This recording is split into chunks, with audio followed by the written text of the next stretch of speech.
juga ada dari, kemudian nanti kita gabungkan begitu ya. Eh, Kalau untuk dari saya sendiri, kriteria penilaiannya kita ada empat ya, ada kehadiran, kemudian ada tugas, proyeksi, dan juga kuis, itu saya jadikan satu, nanti bobotnya itu 20%, kemudian untuk kehadiran nanti itu 10%, kemudian untuk UTS itu 30% dan untuk UAS itu 40%. Nah, ini adalah kriteria penilaian yang dari saya. Kemudian nanti dari Bu Ani mungkin bisa dijelaskan sama Bu Ani begitu ya.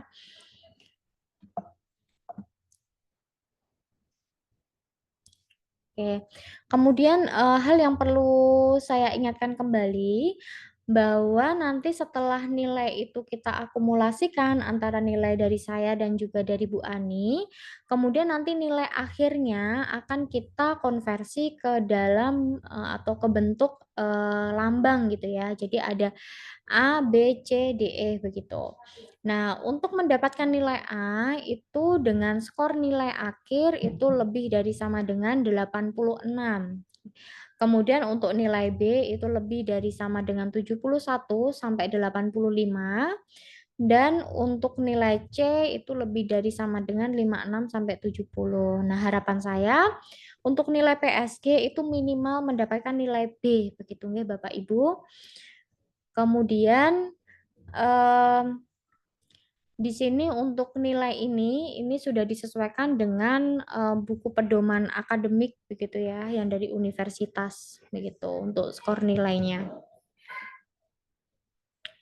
Kemudian untuk metode pembelajaran, karena memang untuk non reguler itu mayoritas adalah Bapak Ibu yang sudah bekerja, sehingga memang untuk metode pembelajarannya secara online.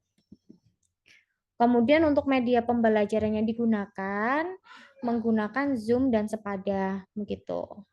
Jadi nanti untuk Sepada itu berkaitan share materi dan juga untuk pengumpulan tugas itu melalui Sepada. Kemudian untuk deskripsi mata kuliah, bahwa untuk penentuan status gizi gitu ya. Jadi sesuai dengan namanya, berarti kita akan menentukan status gizi gitu ya, baik itu seseorang maupun kelompok masyarakat ya. Kita akan menilai status gizinya itu seperti apa dengan cara langsung atau tidak langsung. Jadi untuk penentuan status gizi itu tuh ada dua cara begitu ya. Jadi ada yang penentuan status gizi secara langsung dan ada penentuan status gizi yang tidak langsung. Kemudian nanti juga kita akan membahas tentang perencanaan dan penerapan program gizi berkaitan dengan masalah gizi yang ada di masyarakat itu seperti apa begitu. Nah, tetapi nanti untuk yang khusus dengan saya begitu ya, itu kita akan membahas tentang penentuan gizi secara langsung. Nah, di penentuan gizi secara langsung itu nanti ada 4 metode gitu. Jadi nanti ada biofisik, biokimia, klinis, dan juga antropometri. Dan keempat metode tersebut gitu ya, itu masuk ke dalam penentuan gizi secara langsung. Kemudian nanti yang dengan Bu Ani itu nanti untuk yang penentuan gizi yang tidak langsung begitu. Ada 3, kemudian juga nanti ditambah berkaitan dengan perencanaan dan penerapan program gizi berkaitan dengan masalah gizi yang ada di masyarakat begitu. Nah, ini adalah untuk pembagiannya begitu ya. Nanti yang sama saya itu berkaitan dengan biofisik, biokimia, klinis, dan antropometri. Kemudian setelah itu nanti baru UTS. Untuk UTS-nya mungkin nanti kita bisa via kuisis, begitu ya Bapak Ibu. Kemudian kalau dengan Bu Ani itu berarti nanti ada statistik vital, faktor ekologi, survei konsumsi makanan, perencanaan dan program gizi. Nah, untuk statistik vital, faktor ekologi dan survei konsumsi makanan ini masuk ke dalam penentuan status gizi yang tidak langsung. Nah, untuk yang biofisik, biokimia, klinis, dan antropometri ini merupakan penentuan status gizi yang secara langsung. Oke. Nah, itu tadi adalah pokok bahasan yang akan kita bahas dalam satu semester. Mungkin kita langsung saja ke materi, begitu ya.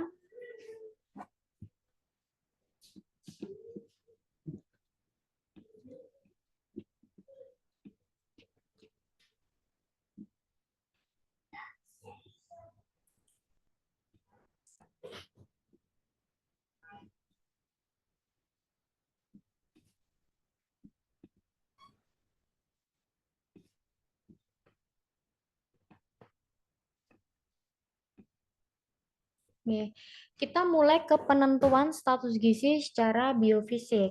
Nah, untuk penentuan status gizi secara biofisik ini merupakan salah satu dari penentuan status gizi secara langsung begitu. Dari penentuan mohon maaf. Ini saya jelaskan dulu ininya dulu deh.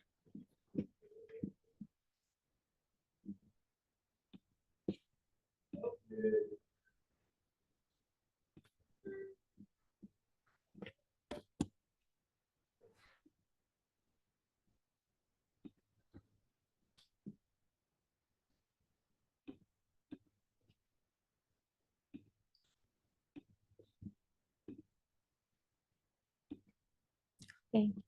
Sebelum ke biofisik begitu ya, penentuan status gizi biofisik, mungkin saya jelaskan dulu kenapa sih kok penentuan status gizi itu kok penting gitu ya? Kenapa kok perlu kita pelajari begitu ya?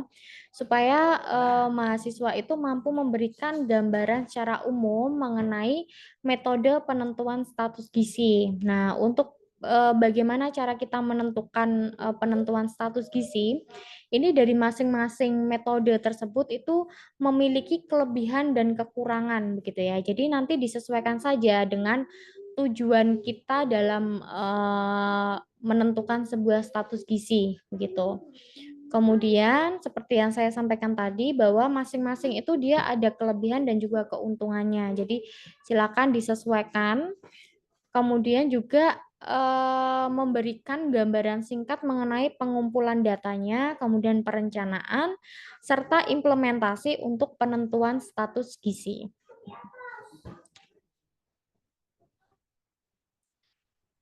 Kemudian mengapa sih perlu mempelajari PSG atau penentuan status gizi?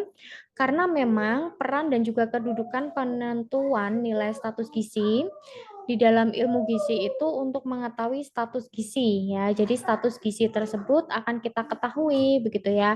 Oh, ini masuk ke dalam malnutrisi. Oh, ini dia itu masuk ke gizi yang normal. Oh, karena malnutrisi di sini itu tidak hanya untuk yang kekurangan saja, tetapi juga gizi lebih itu juga dia masuk ke dalam malnutrisi. Kemudian penentuan status gizi ini bisa digunakan untuk mengetahui status gizi yang individu atau perorangan maupun bisa juga untuk masyarakat gitu.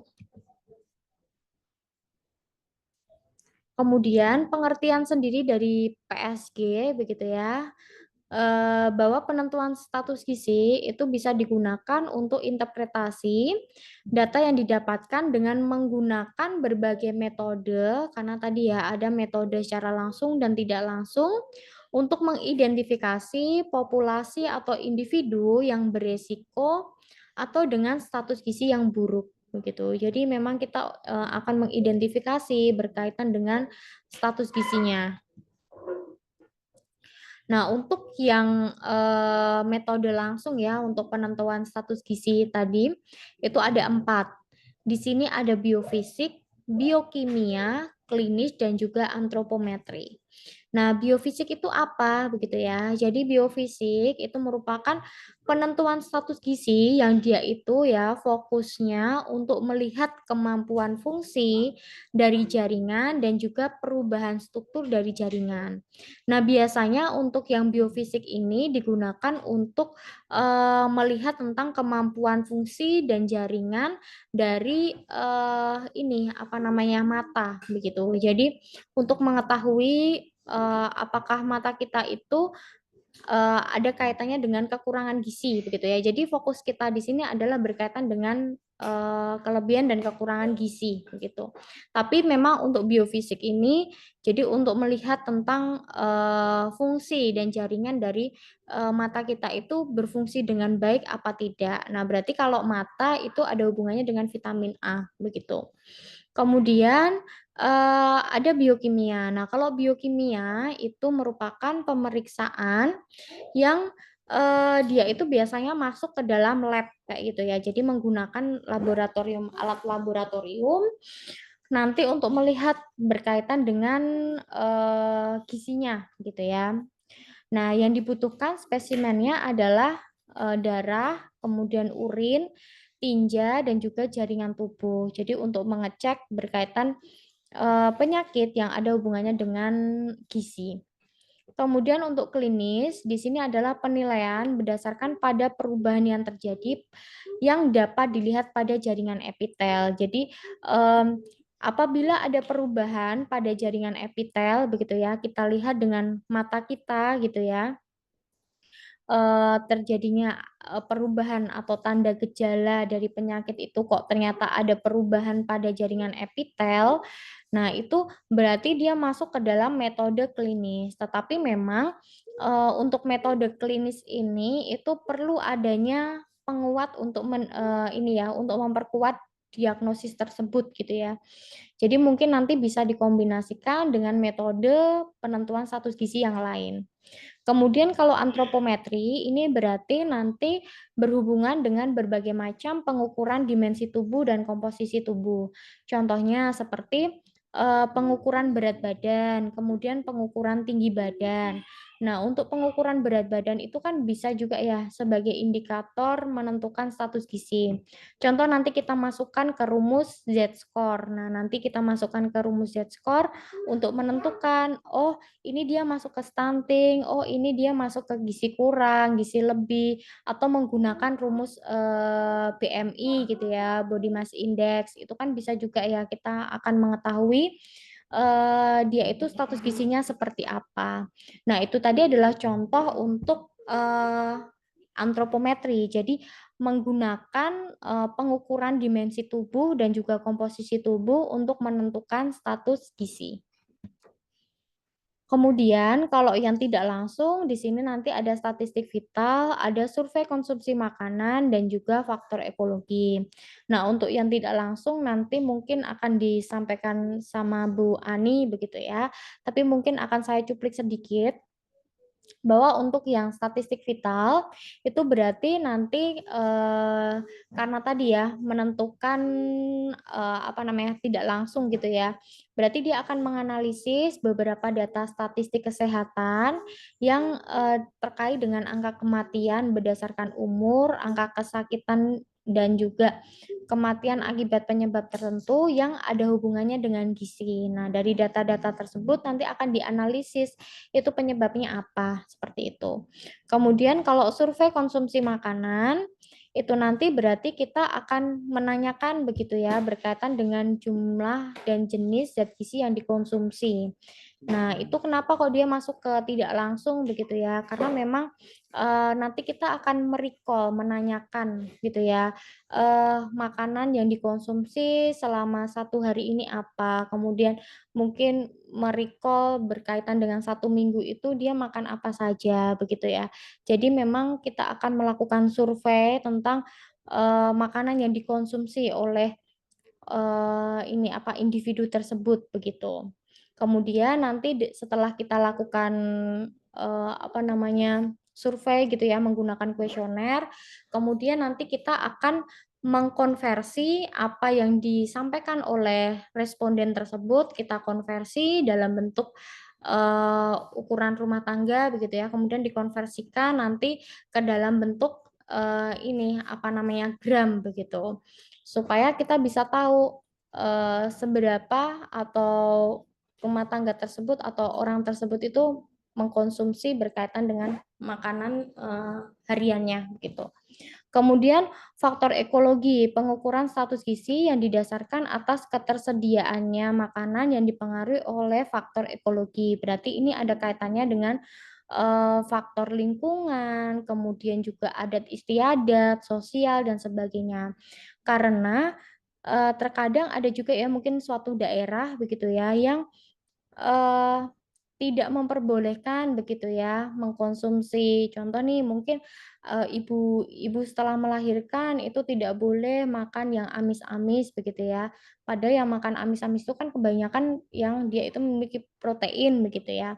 Sehingga mungkin bisa jadi kok nggak cepet sembuhnya, kemudian juga bisa juga anak kecil nggak boleh mengkonsumsi A, B, C gitu ya. Mungkin adat istiadatnya seperti itu kan juga bisa berpengaruh ya terhadap status gizinya begitu. Jadi melihat status gizi seseorang dengan kita cek berkaitan dengan adat istiadatnya, kemudian juga lingkungan ya, mungkin juga iklim di daerah tersebut itu tidak bisa ditanami, apa namanya, bahan makanan tertentu begitu ya, sehingga memang daerah tersebut itu susah begitu ya untuk mendapatkan bahan makanan tersebut gitu. Kemudian mungkin juga jauh dari tempat yang berjualan tentang bahan makanan tersebut sehingga mungkin daerah tersebut banyak yang mengalami kekurangan makanan dan sebagainya. Nah, hal-hal tersebut itu bisa digunakan juga untuk kita melihat tentang ketersediaan makanan yang dipengaruhi oleh faktor ekologinya. Kemudian, faktor yang perlu dipertimbangkan dalam memilih metode penilaian status gizi. Jadi, karena tadi ya, untuk metode penilaian status gizi itu ada banyak. Ada yang langsung, tidak langsung, kemudian yang langsung aja juga, ada 4, yang tidak langsung ada 3. Nah, bagaimana cara kita untuk memilih metode penilaian status gizinya gitu ya, atau memilih metodenya itu mana yang cocok. Nah, itu bisa dengan kita itu melihat, faktor-faktor berikut ini, begitu ya. Jadi yang pertama tujuannya, kita itu mau melihat apa, begitu. Nah, contoh kalau kita itu mau melihat, fisik seseorang, berarti yang lebih cocok itu menggunakan metode antropometri, karena pada metode antropometri, tadi kan kita akan melihat komposisi tubuhnya, gitu ya, komposisi tubuh dari seseorang tersebut. Kemudian juga ingin melihat contoh tujuannya itu ingin melihat status vitamin dan juga mineral. Berarti kalau sampai melihat status vitamin dan juga mineral dalam tubuh seseorang, apakah dia kekurangan atau tidak begitu ya, itu hanya bisa dilihat dengan metode biokimia. Karena tadi kalau metode biokimia itu kita, butuh spesimen kemudian kita masukkan ke lab begitu ya, akan bisa terdeteksi begitu secara keseluruhan berkaitan dengan status vitamin dan juga mineralnya. Kemudian juga untuk faktor yang kedua yang perlu dipertimbangkan unit sampel yang akan diukur. Apakah kita itu akan mengukur individu, rumah tangga atau keluarga, atau mungkin kelompok yang rawan gizi. Nah, dari situ kita bisa, memprediksikan juga ya, kira-kira mana sih, metode penilaian status gizi yang paling cocok, begitu. Kemudian jenis informasi yang dibutuhkan. Nah, pada jenis informasi ini, karena dari masing-masing, apa namanya, metode tadi itu ada kelebihan dan kekurangannya gitu ya. Nah, kalau yang untuk antropometri itu berarti nanti jenis informasi yang akan tersaji itu berkaitan dengan berat badan, tinggi badan, kemudian juga ada lingkar lengan atas. Kemudian untuk biokimia itu bisa kita melihat tingkat hemoglobin begitu. Kemudian kalau ekologi berarti kita bisa melihat dengan, situasi sosial ekonomi yang ada di sana seperti apa. Kemudian untuk tingkat reliabilitas dan akurasi yang dibutuhkan, nah penilaian status gizi yang paling reliable dan akurat itu adalah, dengan metode biokimia, begitu. Kemudian tersedianya fasilitas dan peralatan.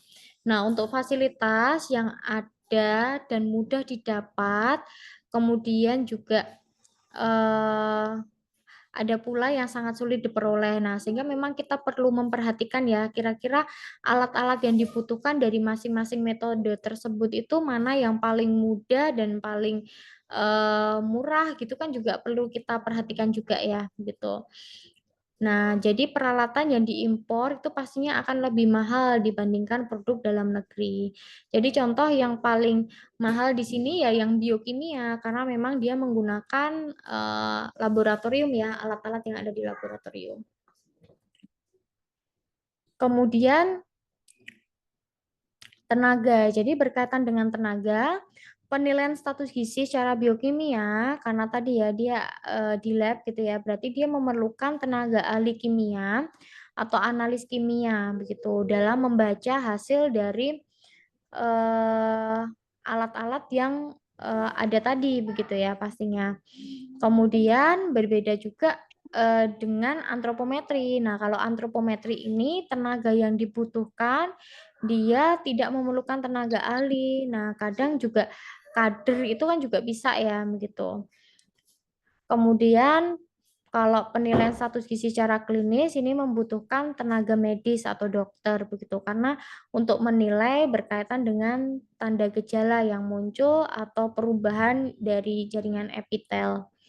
Kemudian waktu yang tersedia itu relatif singkat. Nah, sebaiknya menggunakan antropometri karena kalau antropometri tadi kan mengukur berat badan, tinggi badan itu kan sangat cepat ya untuk pelaksanaannya atau untuk pengukurannya. Kemudian kalau berkaitan dengan dana, untuk metode biokimia itu pasti relatif mahal dibandingkan dengan metode yang lainnya.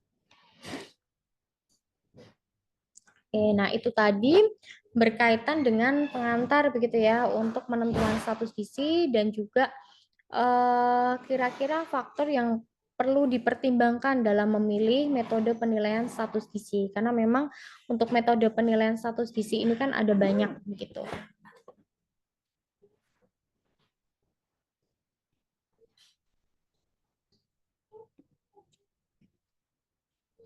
Kemudian saya lanjutkan lagi ke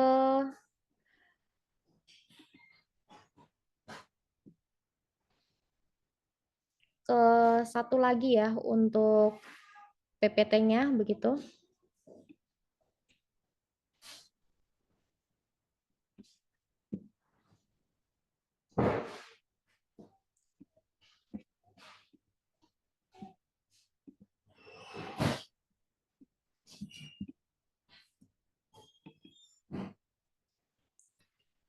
Oke, kemudian ada penentuan status gizi secara biofisik gitu.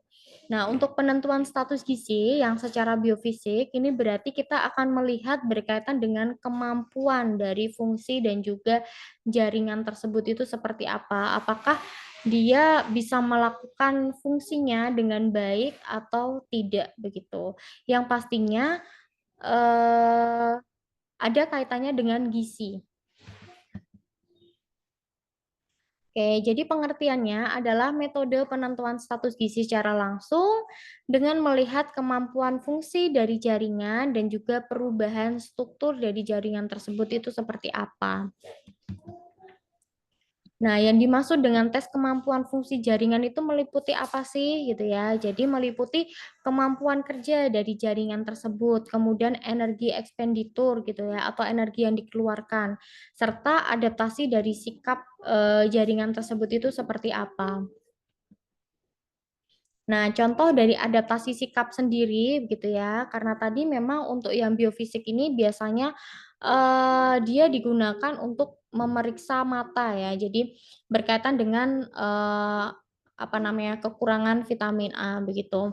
Nah, contoh adaptasinya gitu ya, adaptasi sikapnya ketika orang dari tempat terang kemudian ke gelap atau sebaliknya begitu ya. Nah, pada saat di ruang terang gitu ya, sel kerucut yang ada di dalam mata itu akan dalam posisi keadaan aktif. Nah, sedangkan sel batang itu tidak aktif. Jadi pada mata kita di retina gitu ya, itu ada dua sel gitu ya, sel kerucut dan juga ada sel batang. Nah, dari masing-masing sel tersebut itu dia memiliki fungsi yang berbeda-beda. Jadi pada saat di ruang terang, sel kerucut itu dia akan aktif, sedangkan untuk sel batang dia tidak aktif begitu ya. Jadi untuk sel kerucut dan juga sel batang ini memiliki apa ya, fungsi yang bertolak belakang lah ibaratnya gitu. Jadi kalau yang satu itu dia aktif, maka yang satunya dia akan tidak aktif. Nah, sel kerucut sendiri adalah sel fotoreseptor. Jadi dia akan berperan untuk melihat gitu ya. Jadi berperan untuk melihat warna pada saat kondisi terang. Kemudian kalau sel batang dia akan berperan untuk melihat dalam gelap. Nah, saat berpindah dari ruangan terang ke ruang gelap, maka akan terjadi aktivasi sel batang agar kita itu dapat melihat dalam gelap. Karena tadi ya, sel kerucut itu digunakan untuk melihat terang, sedangkan sel batang digunakan untuk melihat gelap.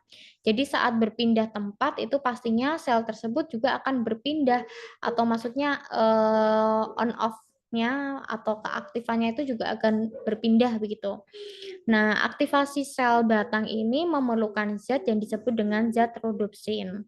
Makanya di sini nanti ada kaitannya dengan vitamin A dan juga eh, ini ya. Jadi rhodopsin sendiri itu diproduksi dengan bantuan vitamin A dan juga protein tertentu. Nah, jika seseorang itu kekurangan vitamin A, maka kita juga akan mengalami gangguan dalam pembentukan zat dari rhodopsin tersebut. Sehingga jika kekurangan rhodopsin, maka tadi sel batang di dalam retina itu akan mengalami penurunan fungsi sehingga kita akan kesulitan saat melihat dalam suasana yang gelap, maka disebut dengan rabun senja. Kemudian, tes perubahan struktur itu dapat dilihat secara klinis maupun tidak dapat dilihat secara klinis. Nah, kapan dia itu bisa dilihat dengan secara klinis gitu ya? Berarti kalau dapat dilihat secara klinis itu berarti ada kita itu bisa melihat dengan mata telanjang kita, melihat perubahan jaringan pada epitelnya begitu. Di sini contohnya ada pengerasan kuku, pertumbuhan rambut yang tidak normal, dan menurunnya elastisitas kartilago. Ini berarti ada kaitannya pada rabun senja tadi. Rabun senja tadi itu untuk perubahannya gitu ya, secara klinisnya itu seperti ini. Kemudian pemeriksaan yang tidak dapat dilihat secara klinis berarti memerlukan pemeriksaan radiologi.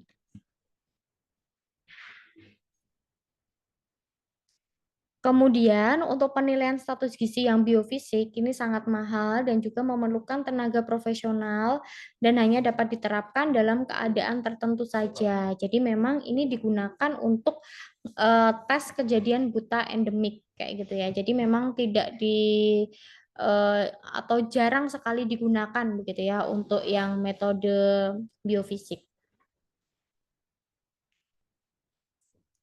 Nah, untuk tes adaptasi gelap sendiri itu berlangsung sekitar 10 sampai 15 menit. Kemudian penilaian secara biofisik itu dapat dilakukan dengan 3 cara. Jadi ada pemeriksaan radiologi, tes fungsi fisik, dan juga tes sitologi. Untuk pemeriksaan radiologi begitu ya, itu berarti nanti kita akan melihat tanda-tanda fisik dan juga keadaan-keadaan tertentu. Untuk tes fungsi fisik, itu mengukur perubahan fungsi yang dihubungkan dengan ketidakcukupan gizi. Jadi misalnya tes ketajaman penglihatan, kemudian adaptasi mata pada suasana gelap, kemudian juga koordinasi otot. Nah, di antara tes tersebut ya, nanti yang sering digunakan itu adalah tes adaptasi pada ruangan gelap. Nah, tes ini nanti untuk mengukur berkaitan dengan kelainan buta senja yang diakibatkan oleh kekurangan vitamin A. Jadi memang fokusnya adalah untuk melihat tentang status gizi yang ada kaitannya dengan kekurangan vitamin A. Kemudian untuk tes sitologi yang dilakukan ya pada cairan tubuh begitu ya, darah atau urin, kemudian menggunakan mikroskop untuk memeriksa sel-sel individu. Kemudian nanti untuk melihat keadaan atau menilai kekurangan energi dan protein begitu.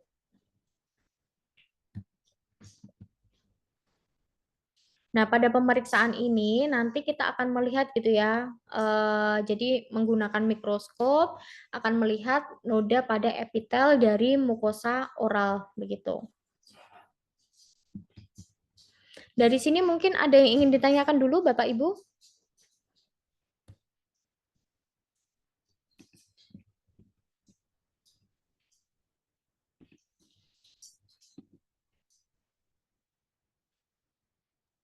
Belum, Bu. Belum ya.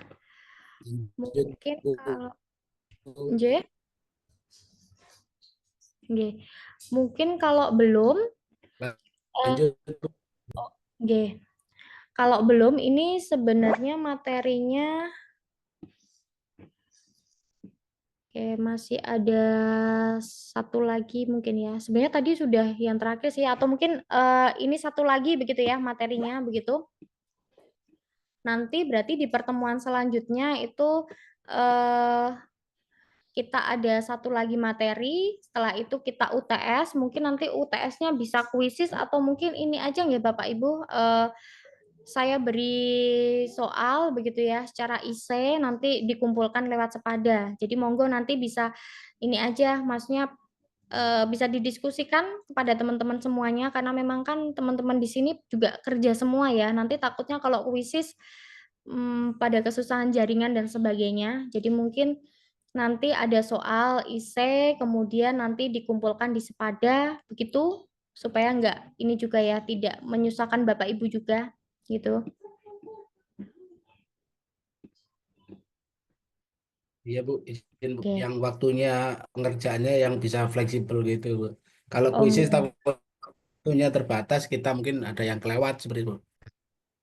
Nggih, siap. Nanti tinggal dikumpulkan di Sepada gitu aja nggih. Berarti untuk pertemuan selanjutnya nanti kita ada satu lagi materi, kemudian setelah itu baru UTS. Nanti UTS-nya dari materi yang sudah saya sampaikan mungkin berupa ini aja ya, IC begitu ya, soal IC, kemudian nanti dikumpulkan di Sepada. Begitu ya Bapak Ibu?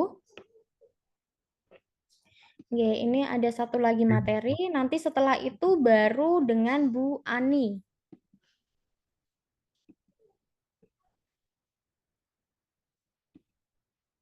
Oke.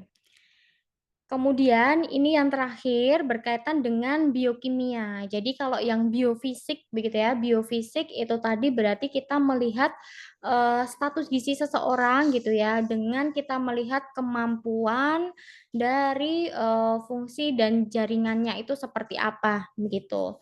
Nah, kalau penentuan status gizi secara biokimia ini berarti eh, apa namanya, penentuan status gizinya itu dilakukan gitu ya. Jadi kita butuh spesimen gitu, kemudian kita tambahkan reagen dan kita lakukan di lab laboratorium. Jadi nanti alat-alat tersebut itulah yang akan memunculkan nilainya gitu ya. Ini masuk ke dalam status gizi yang seperti apa. Oke, sehingga tadi ya untuk yang penilaian biokimia itu memang dia itu yang paling akurat begitu. Oke, kemudian untuk penilaian status gizi yang biokimia itu apa saja yang bisa dinilai di biokimia? Jadi di biokimia itu kita bisa melihat berkaitan dengan status zat besi gitu ya, berarti berkaitan dengan anemia atau tidak anemia gitu ya. Jadi berkaitan dengan hemoglobinnya begitu, kemudian vitamin, kekurangan vitamin, kemudian juga protein dan juga mineral itu bisa kita uji gitu ya, statusnya kita bisa lihat dengan cara penentuan status gizi yang biokimia. Nah, spesimen yang akan diuji itu apa aja? Nah, ini yang dibutuhkan ya itu bisa menggunakan darah, kemudian urin begitu ya. Kalau urin itu kan berarti nanti kita untuk ngecek proteinnya gitu ya. Kemudian tinja dan jaringan tubuh gitu ya. Itu ada hati, otot, tulang, rambut, kuku, lemak, bawah kulit dan sebagainya. Jadi ini nanti disesuaikan dengan apa yang mau kita lihat begitu. Kemudian hasil pemeriksaan biokimia itu sudah dibandingkan dengan standar normal yang telah ditetapkan gitu. Kemudian untuk mendeteksi keadaan defisiensi zat gizi subklinikal, artinya sudah mengalami kelainan biokimia, namun tanpa tanda-tanda atau gejala klinis, sehingga sering digunakan untuk menggambarkan tahap awal dari suatu penyakit. Jadi kalau memang sudah ada tanda-tanda gitu ya, terkait dengan apa namanya, atau tanpa ada tanda dan gejala klinis, itu kita bisa melihat dia ini kekurangan, defisiensi atau tidak berkaitan dengan zat gizi dengan adanya cek di untuk yang biokimia. Kemudian untuk melengkapi metode lain dalam PSG. Jadi memang untuk menegakkan sebuah diagnosis berkaitan dengan status gizi begitu ya, untuk meyakinkan bahwa apa namanya, diagnosisnya itu benar atau tidak, itu bisa ditambahkan, dilengkapi dengan cek lab ini tadi, begitu ya. Jadi cek lab ini kalau di penentuan status gizi itu dia masuk ke metode biokimia. Jadi contoh untuk data klinis gitu ya. Tadi kan ada ya penentuan status gizi yang secara klinis. Nah, kemudian juga ada yang antropometri. Untuk menetapkan bahwa memang adanya apa namanya, status gizi kurang gitu ya, itu bisa dikuatkan dengan ditambahkan metode biokimia begitu. Kemudian ini untuk alat-alat tes laboratorium gitu ya. Kemudian untuk keunggulannya, keunggulan dari biokimia sendiri gitu ya. Jadi untuk metode ini itu dapat mendeteksi defisiensi ya, jadi kekurangan zat gizi lebih dini begitu. Jadi tanda gejalanya itu mungkin belum muncul begitu ya, karena memang mungkin tanda gejala itu muncul karena sistem imun kita kan sudah turun begitu ya, makanya dia baru muncul begitu. Nah, tetapi kalau memang ndelale kok belum muncul gitu ya, itu bisa kita cek gitu ya. Jadi dia bisa digunakan untuk mendeteksi defisiensi zat gizi lebih dini. Kemudian hasil dari pemeriksaan biokimia itu lebih objektif karena tadi alat-alatnya itu selalu ditera dan juga pelaksanaannya dilakukan oleh tenaga ahli, yaitu dari analis kimia yang dia akan membaca hasil dari lab tersebut itu seperti apa. Kemudian dapat menunjang hasil pemeriksaan metode lain dalam penilaian status gizi.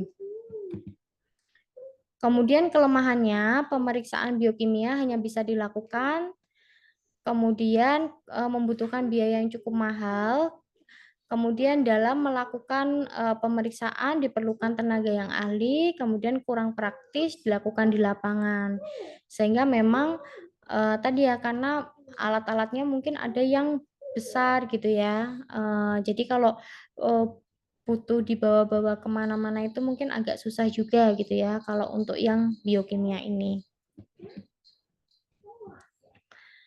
Kemudian pemeriksaan biokimia zat gizi itu bisa untuk menilai penilaian status zat besi, kemudian juga penilaian status protein, kemudian juga vitamin dan juga mineral. Untuk penilaian status zat besi berarti berkaitan dengan hemoglobin. Nah, untuk parameter yang digunakan secara luas untuk menetapkan prevalensi anemia. Nah, untuk penentuan status anemia dengan kadar Hb saja ternyata kurang lengkap dan dibutuhkan pemeriksaan yang lain begitu. Nah, Hb sendiri itu apa sih sebenarnya? Kenapa kok dia itu penting untuk dicek? Karena memang Hb sendiri atau hemoglobin merupakan senyawa pembawa oksigen pada sel darah merah. Kemudian jumlah Hb dalam darah gitu ya, apabila dia itu rendah, berarti kan dia akan membawa oksigennya juga rendah juga gitu ya. Nah, kandungan Hb yang rendah itu mengindikasikan anemia. Nah, kalau alat yang digunakan paling sederhana dan sering itu biasanya dengan metode Zahli. Tapi kalau yang lebih canggih gitu ya, itu berarti menggunakan metode chain method hemoglobin.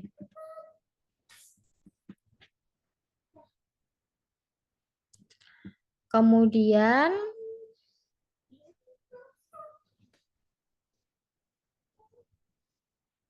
Kemudian untuk parameter dari hemoglobin sendiri begitu ya. Kapan sih dikatakan anemia gitu ya? Nah, kapan tidak? Nah, untuk ukuran normalnya untuk pria begitu ya, itu dengan HB-nya itu 14 sampai 18 begitu. Kemudian untuk yang wanita itu 12 sampai 16. Kemudian berkaitan dengan penilaian status protein. Penilaian status protein itu mengukur cadangan protein dalam tubuh, kemudian juga kadar fibrinogen dan juga transportasi zat gizi tertentu. Nah, protein dalam darah itu mempunyai peranan yang pertama untuk mengatur tekanan air dengan adanya tekanan osmosis dari plasma protein, kemudian juga sebagai cadangan protein tubuh, sebagai transport yang penting untuk zat-zat gizi tertentu, dan juga yang paling penting sebagai antibodi, dan juga untuk mengatur aliran darah. Kemudian di dalam protein begitu ya, itu ada 3 fraksi yang penting dicek gitu ya, berkaitan dengan albumin, kemudian ada globulin dan juga ada fibrinogen. Nah, kemudian untuk yang fibrinogen ini berkaitan dengan pembekuan darah. Untuk kadar normalnya begitu ya, albumin 3,5 sampai 5, globulin itu kadar normalnya 1,5 sampai 3, fibrinogen berkaitan dengan pembekuan darah itu 0,2 sampai 0,6. Kemudian untuk penilaian status vitamin yang bisa kita cek gitu ya, itu berkaitan dengan kadar vitamin A, D, E, C, tiamin, riboflavin, niacin, B6 dan juga B12. Kemudian untuk penilaian status mineral, di sini kita bisa mengecek berkaitan dengan kadar zinc, kalsium, magnesium. Kemudian pemeriksaan zat gizi spesifik. Nah, ini tujuannya untuk menilai status gizi keempat masalah gizi di Indonesia yang dikaitkan dengan pemeriksaan laboratorium. Nah, masalah gizi di Indonesia itu ada KEP. KEP sendiri adalah kekurangan energi dan juga protein. Jadi nanti ada kaitannya dengan kekurangan energi dan juga proteinnya.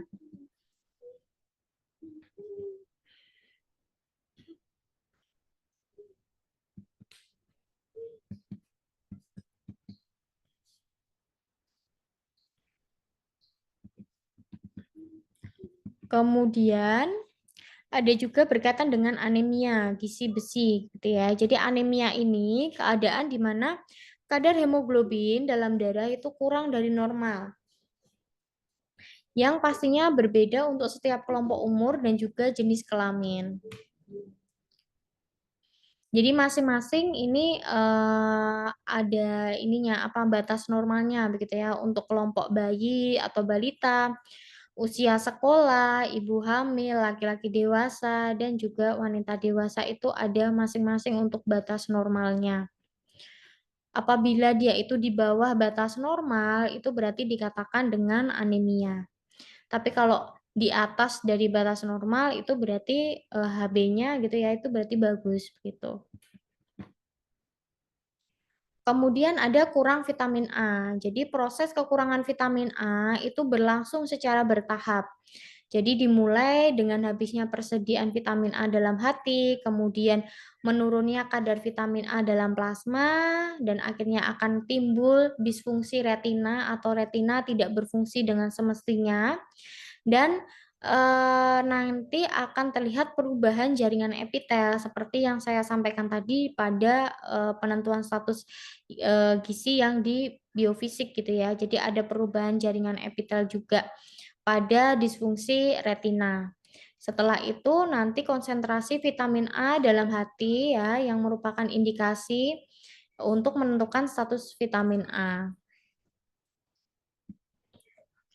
Kemudian gejala subklinis ya dari kekurangan vitamin A begitu ya. Jadi ada gangguan sistem imun dengan angka infeksi yang makin meningkat.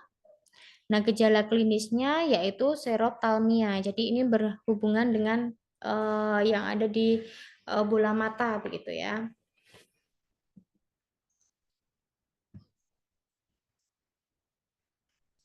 Kemudian gangguan akibat kurang yodium untuk Gaki adalah rangkaian kekurangan yodium pada tumbuh kembang manusia. Kemudian spektrum dari seluruhnya terdiri dari gondok dalam berbagai stadium yang nantinya itu bisa ditandai dengan adanya gangguan mental ya apabila tidak diperbaiki begitu ya. Kemudian pendengaran, pertumbuhan, kadar hormon menjadi rendah dan angka kematian bayi itu meningkat.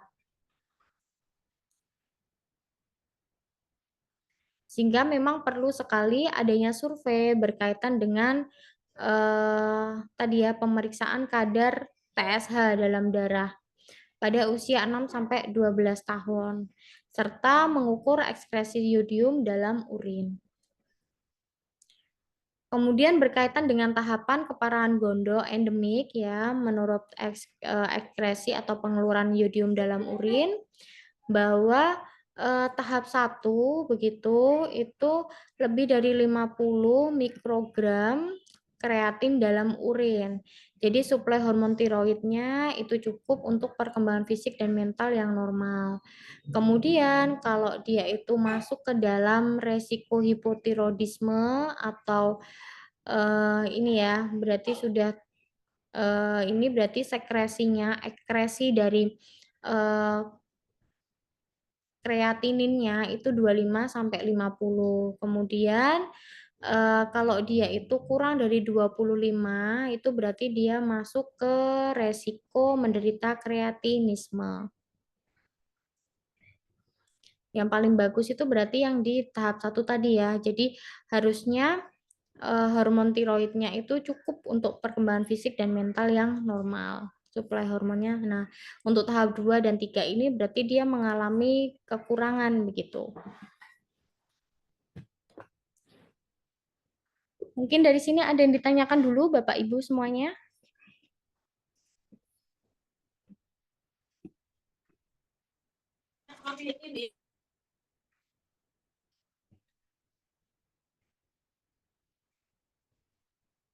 Cukup, Bu.